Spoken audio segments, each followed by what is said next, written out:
গতকাল আল্লাহর ডাকে সাড়া দিয়ে চলে গিয়েছে, তার শারীরিক অস্তিত্ব আমরা আর খুঁজে পাবো না। ওর একটা দোষ ছিল, অত্যন্ত জেদি।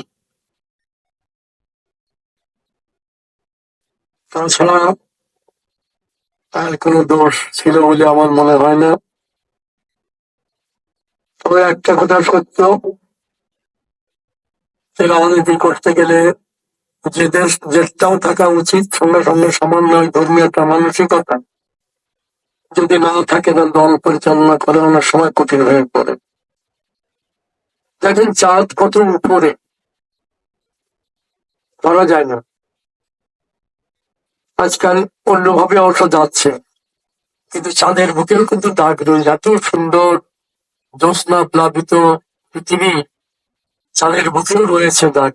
ফলে আমি, তুমি, সে যেই হোক না কেন, আমাদের সকলের কিছু না কিছু ত্রুটি থাকতে পারে। আমার মোস্তানুর বড় ভাই হিসাবে আপনাদের কাছে অনুরোধ করব, ও যদি কোনোদিন কারো মনে ব্যথা দিয়ে থাকে, কষ্ট দিয়ে থাকে, আপনারা নিজেও গুনে তাকে ক্ষমা করে দেবেন। কারণ মস্তকে তো আর ফিরে পাবো না। ফলে ক্ষমা না করলে, ক্ষমা যদি না করি, তাহলে এই মানুষের জীবন কিন্তু ব্যর্থ। আমরা তো আশরাফুল মাখলুকাত, সৃষ্টির শ্রেষ্ঠ দিন, এবং আমাদের মূল জিনিসটা কি? ক্ষমা ধর্মী মানসিকতা। আল্লাহ মানুষকে ক্ষমা করতে বলেছে। আমি আমার মেডিকেল চেক করবার জন্য আমি শুক্রবার ঢাকায় গিয়েছিলাম। আমি ওর কথা শুনে আমি শনিবারে মেডিকেল চেক আপ করে টেস্ট দিয়ে আমি ওর ওখানে গেছিলাম।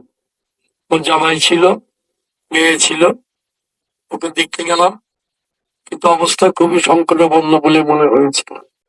আমার ধারণা হয়েছিল আল্লাহ যদি ইচ্ছে করেন তাকে ফেরাবেন, আর যে অবস্থা তাতে ফেরার সম্ভাবনা খুব কম। যাই হোক, মোস্তা আমার চেয়ে বয়স অনেক কম, আমির হোসেনের বয়স আমার চেয়ে অনেক কম, আমার কাজী ভাইয়ের বয়স আর আমার বয়স প্রায় সমান সমান। আমরা যদি কোনো, শুধু মোস্ত না, আমরা যদি কেউ কোনো অপরাধ করে থাকি, সকলের উচিত সবাইকে ক্ষমা করে আমাদের কেশবপুরকে আমরা বলতে চাই, মোস্ত আমাদের কেশবপুরের মানুষের কল্যাণের জন্য, মঙ্গলের জন্য, তাদের দাবি দেওয়ার প্রেক্ষিতে আমরা সকলে একযোগে কাজ করে কেশবপুরবাসী সেবা দেওয়ার চেষ্টা করেছি।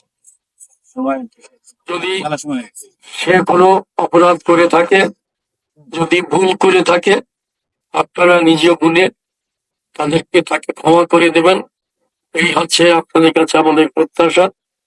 আসসালামু আলাইকুম।